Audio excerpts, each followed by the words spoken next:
Olá, boa tarde a todos e a todas. Bem-vindos para mais um seminário Arcai. Estou hoje aqui com dois colegas e amigos, o professor Emidio Spinelli, que é o nosso palestrante de hoje. Muito bem-vindo, Emidio, benvenuto. Grazie. E da Università de Roma, na Sapienza, e o nosso colega e amigo Aldo Dinucci, parceiro de muitas lutas nesses anos, professor de filosofia antiga na Universidade Federal de Sergipe, lá em Aracaju, e também, com muita honra nossa, membro da Arcai e membro do nosso programa de metafísica, onde está orientando já mestrado, doutorado, e está contribuindo com a capacidade dele para o sucesso da Arcai e do nosso programa. Me permita apresentar um pouquinho mais brevemente o professor Emidio Spinelli. É um grandíssimo prazer ter Emidio conosco, professor titular de filosofia antiga da Universidade de Roma, La Sapienza.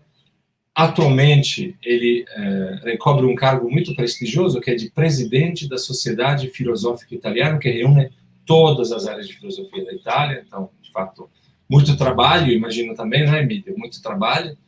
Emidio é um professor e um pesquisador de grande experiência, de grande capacidade exegética e também, o que não é sempre comum, de diálogo entre o pensamento antigo e o pensamento contemporâneo. E vocês vão ter um pouquinho, um aperitivo desse trabalho dele exatamente na fala de hoje, que é uma fala sobre, que ele intitulou como Epistemological Question and Moral Attitudes, Pyrrhonian Roots and Contemporary Debates. Muito obrigado, Emidio, grazie e ti passo subito la parola. Grazie. Many thanks for this invitation. It's a pleasure to be here, also because I have the opportunity to present something that it is, and therefore it is much more important to have reactions about it. So I would like to begin by explaining why and where my paper, my talk today is located. Why? So why? Because this is part of a wider research project, exactly a project named Il criterio di verità dalla filosofia antica all'epistemologia contemporanea, funded by our university, La Sapienza, and directed by Francesco Verde. And let me say that maybe it is also in line with one of the main goals of your seminars, namely, it is located at the roots of Western thought in many senses. I will try to explain how and in which sense. But where it is also important, it is still a work in progress, because it will become, I hope, a chapter of a miscellaneous work, miscellaneous book, that aims to give an answer to a very complicated question, namely, I quote, is ancient skepticism still a fruitful interlocutor for contemporary philosophy, or at least for some of its manifestations and traditions? So this is the main question, and my aim is to try to answer to the question in a very limited way, obviously, but by trying to give a cursory survey, let me say, of resurgences of or approaches to ancient Pyrrhonism. Obviously, in order to do that, I think that the first thing to do is to answer to a very basic question, namely, what is skepticism? And I will try to do that in a moment. But the real main target is to offer traces of some aspects of ancient Pyrrhonism in some contemporary debates. So let me begin exactly with the problem of what is skepsis. What is skepsis? So this is a big question, obviously, and one can give a double answer in my opinion. What is skepsis? Is skepsis a philosophical path that can and must be followed in itself, in se et per se, and for its own sake, insofar as it possesses a degree of autonomy and both theoretical and practical consistency, allowing us to fully regard it as one philosophy among many other philosophies? This is the first option. The second option is maybe the skeptical option, something instrumental, or better, is the value assigned to this skeptical option always and purely instrumental? In other words, is skepticism a mere ancillary and servile device conceived and employed for the sole purpose of reaching the firm ground of epistemic certainty or to reinforce certain beliefs? So, only an instrument. In my opinion, the only full and complete positive answer in the first sense of the answer, namely considering the skepticism as a philosophy, autonomous and theoretically and practically well-grounded, has been given in ancient philosophy, and namely only by ancient skepticism in academy, Arcesilaus, Carneades especially, and in the so-called neo-Pyrrhonism. Therefore, the very important thing, in my opinion and from my perspective, is to try to find in contemporary epistemological and moral debates traces of this kind of ancient Pyrrhonism. So let me say just at the beginning that one of the fundamental use of ancient Pyrrhonism in contemporary debates has been aptly described by Baron Reid, who writes, "Many of the most significant developments in recent epistemology have been motivated, at least in part, as responses to global and perceptual skeptical challenges. And all that depends from a reuse, more or less philologically correct, a reuse of the so-called tropology of Agrippa, circularity, infinite regress, arbitrary assumption, in order to debate, in order to discuss, and even to fight against many contemporary positions, foundationalism, coherentism, infinitism, fallibilism, and so on. So, ancient Pyrrhonism is absolutely crucial in this part of contemporary philosophy. But it is important also for some crucial and radical moral debates about the value of values. And in this sense, too, we can find traces of ancient Pyrrhonism in a positive or negative sense. Before beginning with the analysis of only three major thinkers, contemporary thinkers, namely Fogley, Synod Armstrong, and Odo Marquardt, I would like to state something very important for me, namely that it is absolutely impossible to eliminate distance and difference between ancient philosophy and our contemporary approaches. Nothing, let me say better, nothing can erase or eliminate the historical distance between us and the ancient, in our cases, academic or Pyrrhonian model. There is no possibility for us to take up the latter as though it were a one-size-fits-all model. And therefore, there is no way of adopting the model, the ancient model, as it was and as it was intended to be, namely as an integral way of life or bios, encompassing all aspects of theoretical reflection or everyday praxis. In other words, there is no way of having a sort of Rehabilitierung of ancient Pyrrhonism in the full sense of the word. Notwithstanding that, the two levels previously mentioned, namely the epistemological one and the moral one, are wonderful places and occasions for thinking again about ancient Pyrrhonism and its trace in contemporary debates.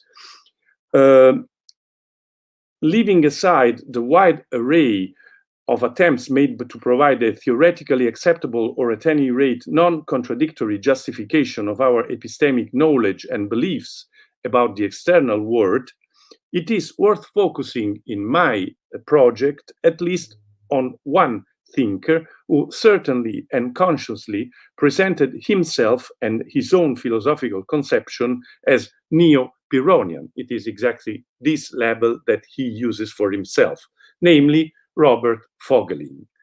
Well, obviously, I do not want in no way to dwell here on the specific arguments that Fogley deploys against some of the most important tendencies in contemporary epistemology, for example, against foundationalism, against coherentism, against counterfactual theories, against externalism, against contextualism. Nor do I wish to focus on the details of the debate that Fogley's arguments have given rise to. Rather, what I wish to stress here is his underlying conviction. Fogley takes into account the Pyrrhonian yearning for a form of ataraxia, perhaps felt to be a quietistic and somewhat unattractive option, without getting excessively carried away by it, and without casting any doubt on common everyday beliefs. Fogley defends the radicalism of the skeptical doubts, sprung from a praxis associated with finiteness and capable of offering justification. According to Fogley, once we follow this direction, the best weapon to defeat some of the most elaborate contemporary epistemological theories and to show the inconclusiveness of their alleged justification of knowledge is provided, in addition to some insights from the late Wittgenstein, precisely, as I mentioned it before, by the systematic use of Agrippa's tropes. In other words, as Fogley himself explains, his Pyrrhonism, Fogley's Pyrrhonism, combines, I quote, a form of philosophical skepticism with skepticism about philosophy, that is, to have doubts about philosophy on the basis of philosophical arguments, end of quote. So the choice to draw upon Pyrrhonism in this case is not merely a show of historiographical expertise, nor is it intended to meet mere philological interest. It's not a question, Nietzsche would be clear in this case, it's not a question of archaeology. Rather, Fogley's choice becomes a prominent and integral part of a broader reflection on the conditions of possibility for our epistemological relationship with reality, which is negatively reduced to a checkmate or stalemate. A reflection that, in any case, aims to confirm the impossibility of absolutely refuting skepticism, whose claims must in no way be understood as philosophical assertion. And I underline philosophical assertion. This is a clarification, let me add, that even Sextus Empiricus himself would have gladly endorsed. Without bringing other leading figures of the contemporary epistemological debate into play, although some of them have indeed been viewed in relation to the engagement with Pyrrhonian themes, it may be worth examining the other part, the other field of inquiry outlined before, namely that of contemporary moral reflection. If here too we were to search for possible traces of the ethically relevant proposals offered by Pyrrhonian skepticism, we could easily start from the contemporary philosophical debate, particularly that surrounding the existence or non-existence of the so-called moral values or these values. It would probably be a vain effort to try and sum up the salient points of this debate in a succinct yet exhaustive way, here, now, and today. For the aim I have set myself, it will be sufficient to provide a summary overview, followed by an analysis of the theoretical proposal made by one specific thinker, namely Walter Sinnott Armstrong, who appears to openly bring into play elements and options already found in ancient skeptical thoughts. Well, maybe I can skip the description of many different points of view about the existence or non-existence of the so-called moral values, and therefore I will not dwell on minor and detailed aspects of the debate. Rather, I would like to focus on the peculiar form of moral skepticism advanced by Walter Sinnott Armstrong. This philosopher, first of all, criticizes any form of moral nihilism, as well as those theoretical solutions, no doubt also associated with the most recent epistemological discussions and the view expressed by naturalism, coherentism, intuitionism, normativism, and contextualism, that, while displaying a marked anti-skeptical verve, have failed, in his view, to provide adequate moral answers to crucial ethical problems, from the alleged truth of moral beliefs to the possibility of legitimately justifying them. Against the backdrop of this careful charting of the field, Sinnott Armstrong develops his own original and somewhat skeptical recipe, more precisely what he presents, I quote, as a moderate Pyrrhonian moral skepticism. And I would like to underline moderate Pyrrhonian moral skepticism. In the belief that it is always and in any case necessary to refer to numerous different and mutually conflicting classes in order to justify one's own actions and moral opinion, Sinnott Armstrong further explains whether and to what extent skeptical objections are valid, ever bearing in mind the conviction, I quote, that a Pyrrhonist is allowed to make such judgments and suspends judgment only about normative and philosophical matters. This is absolutely crucial because the matters about which a skeptic can suspend judgment is not any possible question and judgment, but only questions and judgments related to normative and philosophical matters. It is exactly what Sextus says when he distinguishes between all things that are entois doxastois, namely among questions related to opinions, and questions that are entois katenenkasmenois, namely questions related to situations that are necessitated, that are under necessity.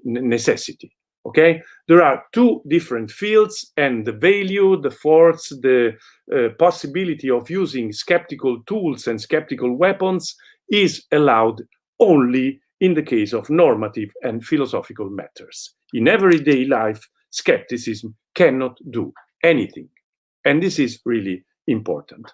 Once we have cast aside the illusion of being able to find any justification in self-standing moral insights that are postulated as self-evident, or in any series of allegedly natural or cogently rational facts, we may limit ourselves with defending the coherence or consistency of our behavior by invoking at least a series of moral beliefs that are rooted in everyday experience and preferable to other alternative sets of belief. In other words, it is a matter of connecting our ethical opinions to a moderately extended or even modest and certainly only partially appropriate and relevant class internal to the moral contrast surrounding us, because around us there is a moral contrast, by almost suspending judgment on the value and range of the whole set of contrasting classes, while at the same time accounting for our choices without tracing them back to the irrational influence of more or less strong irrational emotional states. This is not the place to explore the stimulating or epistemologically weak details of Sinnott Armstrong's suggestions, the expression of a sort of moral contrastivism that this author staunchly confirmed and which immediately received a barrage of objections and criticism, very strong in some cases. Rather, to use a laboratory metaphor, it seems more useful to attempt to put these suggestions to the litmus test of the ethical solution offered by ancient Pyrrhonism. This is the way in which I try to make to start a discussion between ancient options and contemporary debates. If we carry out this experiment, we immediately realize that the test paper does not change color at all, that it does not react to Synod Armstrong thesis. For although he always applies the adjective Pyrrhonian to his moral skepticism, we find an unbridgeable gap, a very strong gap between his context, meaning, terminology, and mode of analysis, and the ancient model in questions. Synod Armstrong operates within the theoretical framework of the moral epistemological debate of analytical origin, without ever thematizing or embracing any epoche peri panton, or option that might newly reassert the guiding role of nature, or of the kind of pragmatic approach which, according to Sextus Empiricus, can be dictated, for instance, by the underlying cultural choices accepted in the given state of the society we find ourselves living in. So there is no trace in Synod Armstrong of the second goal of ancient Pyrrhonism in the Sextan version, namely of metriopatheia. And there is no trace of Sextus's analysis of the four categories of the beautique heresis, of the observance of the everyday life. And this does not become a sort of reference point for our moral attitude. So let me skip Synod Armstrong, and without extending the scope of this very brief overview to other thinkers who view their work within the framework of a renewed skeptical tradition, I would like to end and to conclude my short cursory survey of the resurgences of Pyrrhonism, at times only alleged, and in any case very different returns that display different degrees of awareness of possibly problematic interaction with the Greek roots of this philosophical attitude. So let me end with a few remarks on Odo Marquardt's views, which are no doubt original and capable of stimulating far from trivial reflections. Leaving aside his specific philosophical training within Joachim Ritter's school, it is worth evaluating some cornerstones of his mature thought, here again in the light of the defining features of ancient Pyrrhonism. This is always the play I would like to, the game I would like to play, okay? On the one side, contemporary opinions, on the other side, possible relationship, theoretical relationship with ancient models. Marquardt's target is therefore dogmatists, based on a subtle play of oppositions which nonetheless always takes account of the irrational aspects and bonds of affection that dogmatists display with respect to their ideas. Against this background, it is possible to find, or if necessary to create, in the case of Marquardt, differences and dissonances with skeptical terminology that might be described as diaphoniae, so as to undermine excessively rigid and monolithic conception both of truth, opting instead for a pragmatic orientation, and of reason, which is directed not towards the abstract skies of absolute knowledge, but rather towards the horizon of finiteness and the open sea of chance. The last two objects of analysis evidently lack a cogent truth power, and they emphasize the dimension of facticity and contingency. Marquardt resolutely defends this, with a subtle and almost sympathetic kind of irony, mostly through a fierce style combining polemical and humorous tones. He thus urges us to accept or even endure the weight of our inskeptical finitude. This is very, very, very important for Marquardt. Only within this context it is possible perhaps to speak of human happiness, provided we do not identify it with an unattainable form of complete imperturbability or tranquility of the soul, and acknowledge the compensating power of human sciences in their effort to establish our identity. If we can speak of the condition of happiness, it must be in connection to an awareness of the suffering related to the sphere of our affectivity. So, contingency, sufferings, affectivity, and Zufälligkeit. This condition must be supported through an adherence consciously removed from any illusionary myth of progress and strict with conservatism to the positive power of tradition, of consolidated habits, and of the everyday structures of our existence, such as the family and our work. So tradition becomes very important in Marquardt's horizons, as it is important in Sextus' horizons. If we look at the third categories of the biotic heresies of the observance of the everyday life, it is exactly the paradosis nomon tekaiton, the tradition of laws and customs, which is and becomes, as I mentioned before, becomes a sort of reference point for our everyday action. The ideas just outlined may perhaps be described as skeptical, Marquardt's ideas, if for no other reason but the fact that they always center on what Marquardt likes to describe as the Abschied vom Prinzipiellen, tending towards a philosophically convincing Apologie des Zufälligen.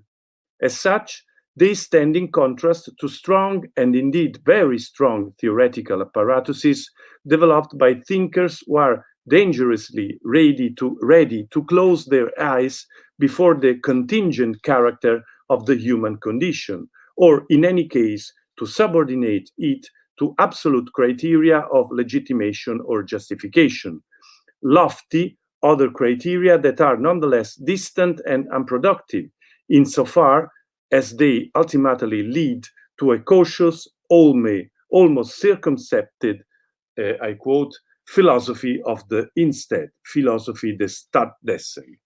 In the light of all this, and leaving aside the shreds of skepticism that would appear to emerge for Marquardt's reflection, we must be wary of labeling him a Pyrrhonist tout court.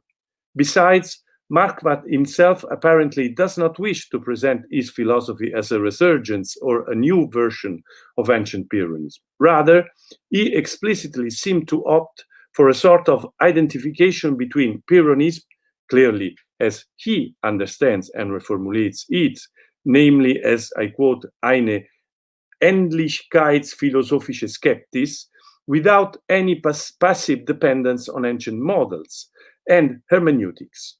Marquardt, who is arguably indebted to Gadamer's Wahrheit und Methode, chiefly appears to focus on literary hermeneutics, which is capable of raising endless questions, of adapting itself to what is already given, and of combining a range of interpretation, while also presenting itself as an answer satisfying the requirements of finitude, and as a counterpart to the risk of the annihilation of freedom posed by the various trends in the history of philosophy that have emerged with ever more ambitious claims from the Enlightenment onwards.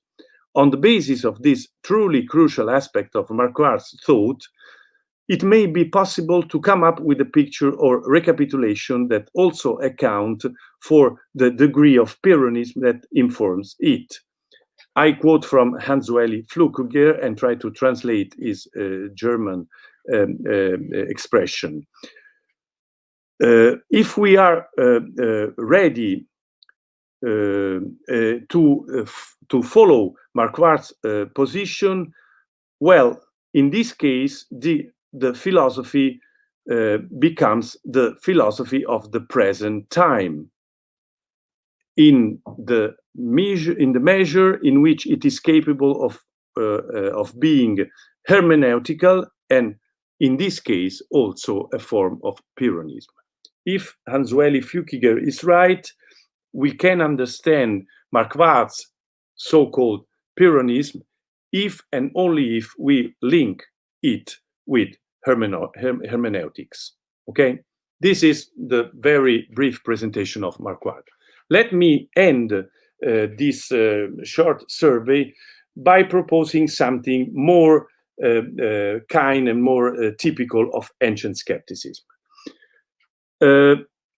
No contemporary fellow philosopher of ours can legitimately display the title of Pyrrhonist on his visiting card. If he does not rightly and dutifully print it in inverted commas, so as to immediately signal the unbridgeable gap between himself and these supposed ancient forebears. While it is true that all the Pyrrhoi and Esidemi and Sexti Empirici do not crop up in one piece, this does not mean that the challenge launched by their genuine Pyrrhonism, open all sides to or perhaps against different and distant aspects of philosophical reflection, have left no evident traces of its survival. What we have are elements and insights, bits and pieces, let me say, that are often difficult to grasp, not least because they are clouded by a more or less widespread lack of knowledge of the actual contours of ancient skepticism, so lack of historical knowledge of these contours. Nevertheless, as a useful final recapitulation, it is possible perhaps to identify, or at least I try to do that, three major domains marked by the weight of the ancient Pyrrhonian message and the positive stimuli it provides. First, the highly general appeal to a due form of epistemological caution, which, almost in the name of Sextus Empiricus' struggle against all forms of rash assertion or propedeia, avoids not just rash conclusion, but also and especially ones that reflect a stubborn conviction of inhabiting the absolute and unquestionable realm of incontrovertible truth. Second, the capacity to make certain tools of philosophical criticism and polemic relevant again, starting from the well-known tropes of Agrippa, in such a way as to put the argumentative efficacy of any theory or opinion to the test without hesitating to expose its unfoundedness or intrinsic contradictoriness. Third point, the conscious emphasizing of the value of an ethical perspective designed and able to engage with the reality, facticity, and finiteness of our condition, again, without chasing after ideas of ontological, of rational or rational absoluteness, but rather by accepting with measured moderation the situational horizon in which each person finds themselves living. For, as Sextus Empiricus liked to say, quoting Homer, "Thou art not sprung from an oak of ancient story or from a stone, we are." All this, perhaps, does not help rehabilitate the ancient Pyrrhonian lineage. However, it certainly makes it present and constantly close each time we decide to assign meaning or to justify philosophical reflection. And this is probably very, very important. Many thanks.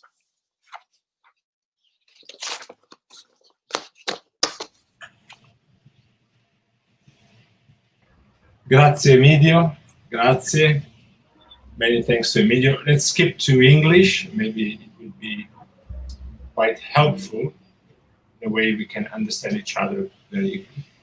The first question comes from Aldo Dinucci, who is joining very... Thank you, Aldo. And so we can go on. As you already know, como vocês sabem, as perguntas podem ser colocadas aqui no chat do YouTube. Não se preocupem, podem fazer perguntas também em português. Nós vamos traduzir com a ajuda também do Aldo. E vamos pôr a pergunta em inglês ou em italiano, vamos ver, para o professor Emidio. Então, Aldo, por favor. Thanks, Gabriele. Thanks to your excellent presentation, Professor. Let me take the opportunity to ask you three short questions related to my current investigations on the persuasive in Stoicism. First, do you think that Carneades' discussion on Pitanon, the persuasive, is derived from previous Stoic discussion about it, more specifically from critical reflections about the persuasive in logic and in epistemology? Second, do you think that Carneades' reflections about it are still relevant today? And third, Carneades' reflection on the persuasive can be somehow traced back to Pyrrho? Thanks again. Hey, thanks. Two very important questions. The second one is also very prickly, as everyone knows, because it is about the position, the Pyrrhonian position of Pyrrho, or if we want to quote, let me begin by the second. If we want to quote Jacques Brunswick, I would like to answer in this very decisive and strong and even rough way. Pyrrho was not a Pyrrhonian, okay? And therefore, there is, in my opinion, no link neither with Carneades nor with Enesidemus. Another thing is the way in which Enesidemus tries to make Pyrrho the founder of Neo-Pyrrhonism. This is a very interesting, a very infamous, a very disputable way of using the past. But Pyrrho was not a Pyrrhonian. He was a negative metaphysician. I agree completely in this case with Fernanda de Cleva-Caizzi and Richard Bett, and against many even contemporary interpretation. For example, Casey Perrin recently tries to adopt a sort of middle way. Pyrrho was at the same time an epistemologist and a metaphysician. In my opinion, it is impossible. Either he was a metaphysician or he was an anti-epistemologist. And obviously, in this case, everything depends from the way in which we read and interpret the famous passage in Aristocles, obviously. But if this is true, the role, and I come to the first question, the role of Carneades is absolutely crucial. Why no one has aptly and rightly understood the crucial role of Carneades? There is a guilty person, and the guilty person is Cicero. The wrong translation of Pithanon with probabile.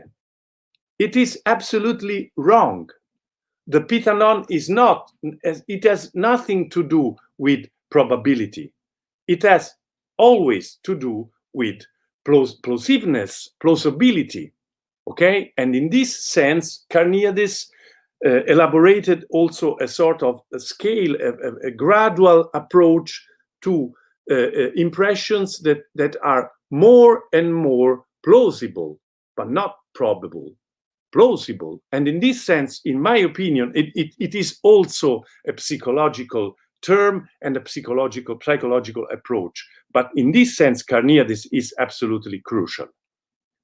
And obviously, this was not the idea of some very important thinkers in the 20th century. For example, there is a wonderful article written by Chisholm, where Chisholm tries to transform Carneades in the sort of prototype of modern scientists, and this is absolutely anachronistic. Carneades works and operates in a framework completely different from our contemporary ideas of science. It works in the sense of trying to reach, if not truthness, at least certainty. If we want to link Carneades with someone, but this is something very, very outrageous, let me say, we can try to link Carneades to some pages of Wittgenstein's Uncertainty. And in this case, maybe we can trace a faithful and fruitful also comparison, but not with science. Is it outrageous, Emidio, for Wittgenstein or for Carneades? I think that, so one has to say something that only after reading 2,000 times uncertainty, obviously, and also the poor fragments or testimonies we have about Carneades. But anyway, the problem is the distinction, and you know that we are talking about something that even Franco Trapattoni, about his Plato, would maybe encourage. We have to distinguish between truth on the one side, full truth on the one side, and certainty even without full truth. This is the real plan in which we can try to use again some ancient skeptical positions. But obviously the main target is always absolute truth. But this does not mean that we cannot say nothing certain about reality. It is something different. It is not the Pyrrhonian position, and it is exactly the position held by Carneades, in my opinion. And therefore, he is absolutely great. Maybe more important than my Pyrrhonists, maybe. Grazie, thank you. Aldo, Many thanks. something. No, excellent. Many thanks for your response. Thanks. Emidio, Rodrigo Brito, another very good colleague of ours, is sending. Yes, you know him very well. He's sending some questions through the chat, so I will show you the questions. So, saluto Emidio, grazie Emidio for your talk. I would like to make some questions. First question, do you have a draft of this paper that you could provide, especially with references to the text? Of course, this is So, second question, do you ever already get in touch with Brazilian neo-Pyrrhonism, mainly the one headed by the passed-away philosopher Osvaldo Porchat, which is a very important reference here in Brazil for ancient philosophy, the whole ancient philosophy, and specifically for the Pyrrhonism. Third question, I am not sure if I understood properly, but it appears to me that you said that for trying to show the inconclusiveness of the nowadays debates on epistemology, Fogley makes some kind of almost historical report of the main epistemological dogmata. So, if my interpretation is right, do you think that this historiographical procedure found in Fogley is related to the one that can be found in Sextus? And maybe you can answer this, and then we go to another bunch of questions. Okay, so I can, fortunately enough, I can follow all the questions also in the comments in the chat. So many thanks, Rodrigo. I'm very happy that you are here and then that you can raise this very important question. So I have a draft, but it is under examination of the publisher, and if you want, I can send it to you, no problem for me, absolutely. It will be published in a miscellaneous work, and it should be published maybe in the first part of 2021. Anyway, if you want, please write to me, and then I'll send to you the draft without problems. I was not able to be in touch with Osvaldo Porchat, and I have a very limited space for this paper, and therefore I decided to concentrate myself only on three major thinkers, Fogley, Synod Armstrong, and especially Marquard. So in the case of Marquard, it was my choice because it is not so usual that it is inserted properly in the skeptical or Pyrrhonian tradition. And I wanted exactly to do that, although there are many differences and a strong distance, and his hermeneutical final solution cannot be properly named Pyrrhonian, obviously. But at any rate, it was important to have even Marquard in and not out. I'll try to, if you can give me at this point references, I will be very happy to follow and to read things by Porchat. Other questions, you are absolutely right. Behind Fogley's attempt to fight against dogmatism, there is always a sort of historiographical program. I cannot say that it is exactly the same program and the same attitude held by Sextus Empiricus, but at any rate, to have in front of you historical dogmatic position is absolutely crucial in order to find and reach Pyrrhonian solutions. Okay, and in this sense, there is a very strong similarity between the two methods, between the two methodology of approach to history, if this was the question. Grazie, Emidio. I'm going to show the next question from Rodrigo, if I may. So, is it possible to argue for the inconclusiveness of epistemological debates in philosophy of science is grounded in many ways in epistemology, exactly? Is it possible to say that Fogley's neo-Pyrrhonism leads to some kind of methodological anarchism as thought by Feyerabend? And Rodrigo goes on saying that I underline that for Feyerabend, as well as for Marx and Hegel, history is the only possible way of science. This is not a question, this is really a gun on my head.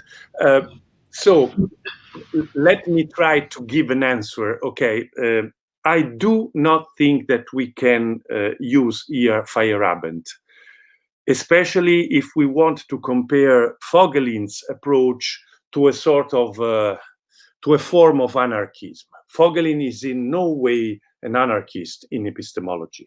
He is convinced that philosophy has a role, as a duty, and the duty is exactly that you must use philosophy in order to defeat philosophy. But this is not a form of anarchism. This is exactly, let me say, the Pyrrhonian metaphor of the ladder. Okay, you must use the ladder in order to reach a point, and then you can throw away the ladder. It is exactly what also Wittgenstein writes at the end of the Tractatus, proposition 6.54. Okay, but notwithstanding that, philosophy is absolutely important and has a specific role. I do not know precisely and perfectly Feyerabend, but I do not think that this is a form of methodological anarchism. And therefore, I do not see any possible comparison or even similarity between Feyerabend's approach and Foglin's approach. Obviously, you are right. Something very important, and this is linked to your first question, something very important for Foglin is history. And obviously, in this sense, you have to be also historically prepared and well grounded if you want to do better philosophy against philosophy. Okay, so this is the historical approach is not something basic, something absolutely necessary or even dominating, but it is absolutely one of the ingredients of a good way of doing philosophy. Thank you again, Emidio. Last question from Rodrigo. Hope not a gun on your head again. So, considering that in Sextus there are a lot of usages of the word theresis, do you think that there is a link between these usages? I am mainly thinking of biotike theresis in pH 123 and in the verb in MW, eterasemen or pare terete, for instance, in MV 104. So, and I believe that the word theresis in Greek encompasses two usages present in English. For instance, observation with an epistemic emphasis and observance with an ethical emphasis. So, this is the question. You allow me to go back to something that I've written many years ago in 2004, and then the article has appeared also in French in 2008. It is exactly an article about the usage of theresis in Sextus Empiricus. If you want, I can send you the off-print. But you are right in the final proposal you make. But if we translate theresis only with observation, we lose something. Okay? We have to translate in a very strong sense with observance, because if there is a form of theresis, it is something different from empeiria. Empeiria is one thing, and theresis is another one. If you are able to reach the level of theresis, this means that you have a long, solid experience and empeiria behind you, and that this empeiria forces you to obey to something, to follow something. And in this sense, it cannot be only observation. It must be observance. Okay? And therefore, obviously, to translate theresis with observance means that you have rightly, in my opinion, this is my position since 1987, but if you translate theresis with observance, you have rightly understood that in the case of this term, you cannot separate, you cannot distinguish in ancient Pyrrhonism between an epistemological and a moral or ethical approach. Okay? So if you do that, you are able to understand that as soon as you use one term, you are not only describing, I can give you another reference, M8-288, where there is also this peculiar use of theresis. But anyway, in that case, we have only an epistemological use. In PH 123-24, as well as in M11-160-66, we have an epistemological use that becomes immediately, without no solution of continuity, an ethical meaning. Okay, and therefore observance. I do not know whether I was able to answer to your question. Thank you again, Emidio. You're very generous, so I will show you one more question. It's José Soares in Italian. So, how is it possible to conciliate this suspension of the judgment and the necessity of moral solution for social issues that can't be put on hold, we say? So, grazie mille, complimenti. Grazie. Rispondo in inglese meglio, giusto? Come vuoi. Oh, okay. Very, very important question. So obviously, behind this question, there is the not in your mind maybe, but in historically, behind such a question, there is the very widespread accusation of conservatism against Pyrrhonism. Okay, if they do not have any kind of moral value, how can they change things? Okay, so they simply follow rules, norms, customs, laws, and so on. They are completely conservative, and therefore they are the worst persons in the world. Okay, so usually I give two different answers to this objection. So the first one is the following. Please, can you describe Hitler as a skeptic? If you can describe Hitler as a skeptic, you are right. If you can describe Hitler as a full dogmatic, you are wrong. The very dangerous option is not skepticism, but rather dogmatism. Okay? Because if we try to defend dogmatism, if we only think that, okay, the full force of liberty and freedom will force us to do, okay, but if we think to dogmatism in a very historical way in which it developed, well, dogmatism is responsible for very, very bad thing. And you cannot say that about skepticism. Skepticism is surely mild, moderate in comparison with any kind of integralistic dogmatism. Okay?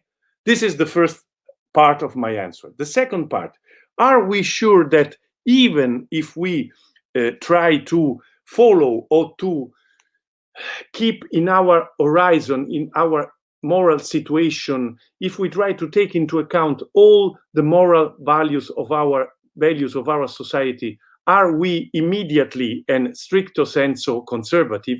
Why?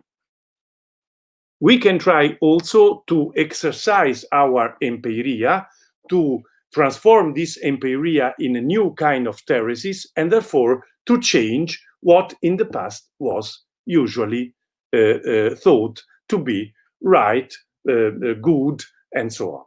Okay? It is not automatic that to observe some values means to maintain and to have forever these values. Okay? We cannot say that. We cannot say that before. Everything depends from the way in which we live in this world. So let me use.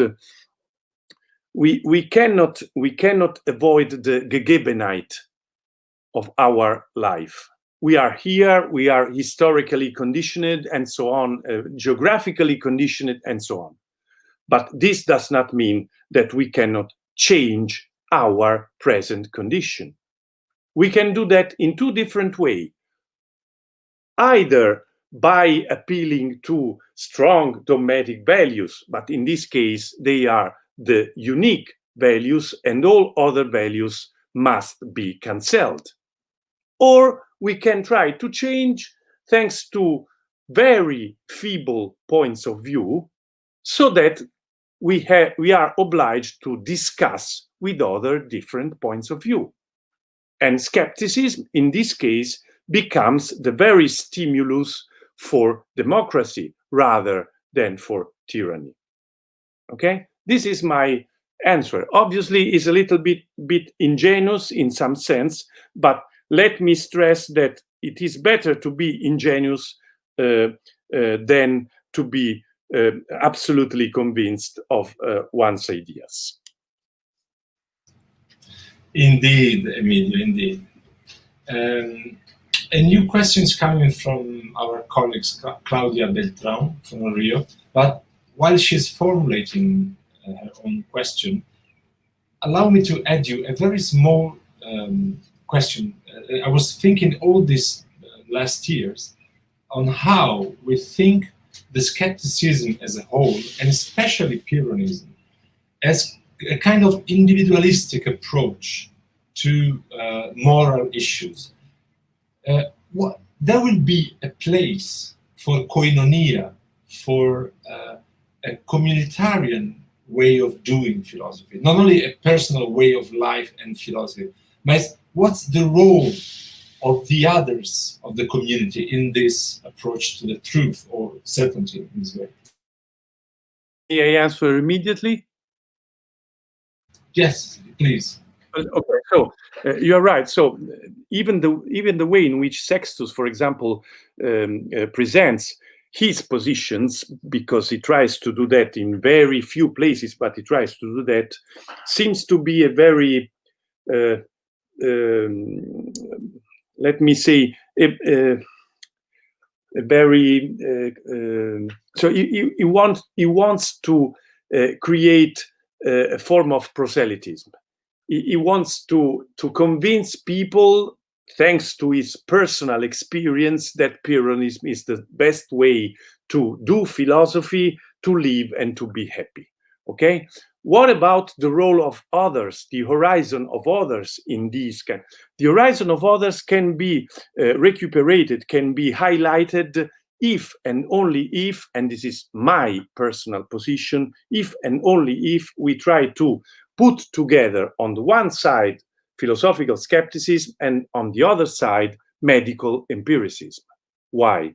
Because the three main principles of medical empiricism are: first, autopsia, and this is absolutely individualistic. Obviously, this is my personal approach to reality. But along with this first principle, there is the second principle, that is historiae.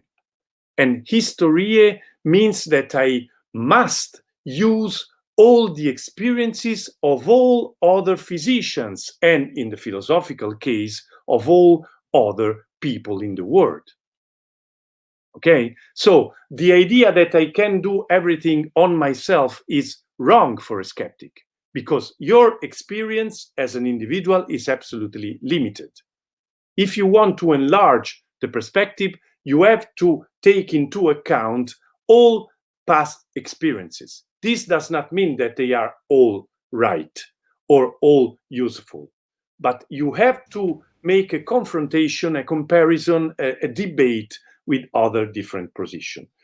Why? Because you have to reach the third point, namely the possibility of the metabasis of the passage from what is similar to what is similar. Namely, thanks to your personal experience, thanks to the confrontation with other experiences, you can act not only here and now, but only in future cases that you still do not know.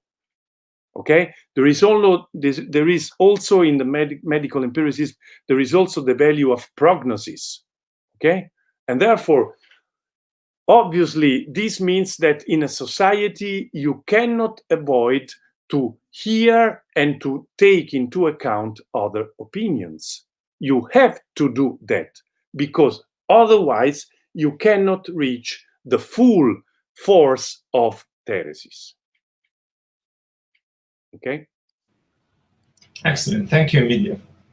So, if you are very generous with that, I will allow you absolutely. one last question from Claudia Beltran. And I will show you. Thank you for your outstanding lecture. Just a comment. In my view, later thinkers took Cicero's Probabilis as if it were a translation of Carneade and Spitanon. As if. Indeed, Cicero became responsible for this mistake, but he did not really do it. Cicero refers to the Epitanon using the Greek term, which he considers linked to persuasion.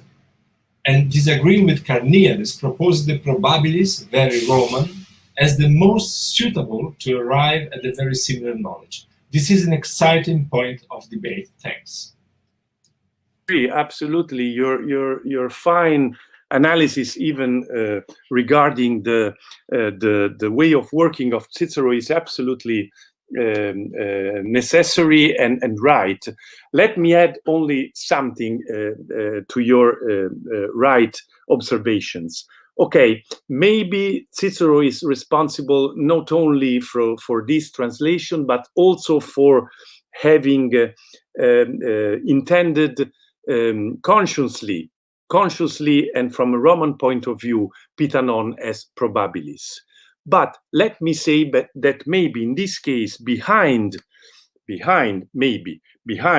Cicero's proposal, there is no more Carneades, but the successive developments of academic skepticism, namely the more and more dogmatic approach held by Philo, for example, and not by Metrodorus of Stratonicea. We know that Philo has been also the teacher of Cicero, and in some sense, we can think that still traces of his thought are at work in Cicero. But you are right. The very important thing is that Cicero had good reason in order to propose a bad translation. Roman reasons, philosophical reasons that are and were absolutely crucial for all the long history of Western philosophy. In this case, you are right too. So they depended from Cicero rather than from the Greek original texts. And Cicero was absolutely on the table of all the scholars in the Renaissance, not surely Greek texts. And therefore, so we are, in the bad and in the good times, we are always linked to Cicero. I do not like him, maybe you perceived that, but notwithstanding that, we cannot avoid to work with Cicero. Let me make only one textual reference. If we do not have Varro and Lucullus, maybe we know nothing about skeptical academy. So these texts are absolutely crucial if you want to reconstruct a very large and very important debate in the Hellenistic and post-Hellenistic age. Therefore, at least as a source, although you have to be very careful in order to read him, Cicero is absolutely necessary.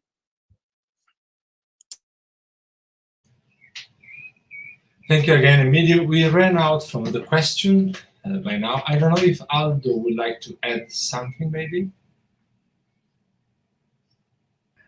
Just one question. Did you write about this translation of Pitanon in Cicero somewhere? No. This is the thing that I do usually with my students. It is a way of destroying people. I like to destroy Plato, Aristotle, and all these auctoritates, but I do not want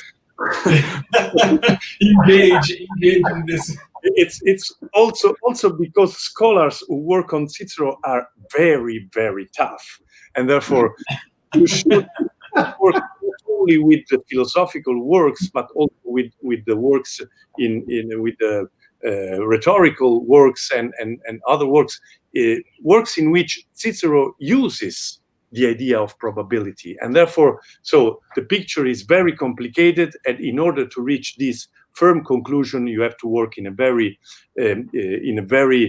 tough way. It is not my specific field, and I did not try to do anything solid and definitive on this question. Although I have my ideas, and in some footnotes, I try also to launch some ideas and some provocations, so to speak, but nothing more than that. It's a good project for a thesis, right?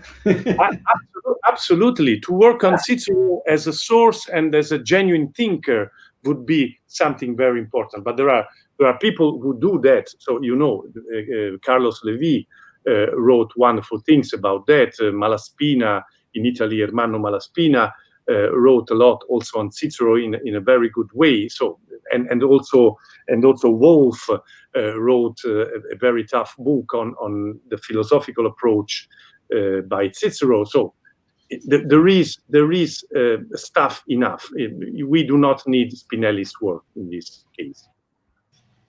I'm sure Claudia Beltran will agree with you, Emidio, that Cicero's scholars are very powerful also and very strong on debates. So it's time to thank you. Grazie, Emidio. It was a pleasure to have you and to engage in this neo-Pyrrhonian and reading from the contemporary sources also. So thank you very much.